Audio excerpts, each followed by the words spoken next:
ஓம் சிவாய நம. வணக்கம். ஆகாயம் என்ற மாயை என்ன செய்துவிடப் போகிறது என்று நினைப்பவரா? ஈசன் பார்த்து கொண்டேதான் இருக்கிறான், என்ன செய்கிறார் அப்படின்னு சொல்கிறீர்களா? நமக்கு துரோகம் செய்தவன் எல்லாம் நல்லா இருக்கானுங்க. அவனுங்களுக்கு பண செழிப்பு இருக்கு, பெரிய பெரிய பணக்காரன் எல்லாம் சொந்தக்காரன். அவனுக்கு என்னப்பா, நல்லா இருக்கான்.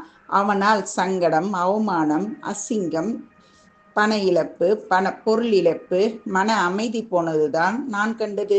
என்ன என்று நினைப்பவரா? கவலைப்படாதீங்க.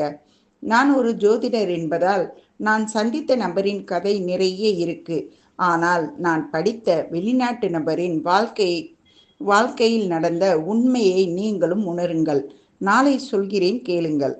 அந்த வெளிநாட்டு நபரின் ஊர் பிரான்ஸ். பெயர் ஜெயின் கால்மெட். வணக்கம். நன்றி.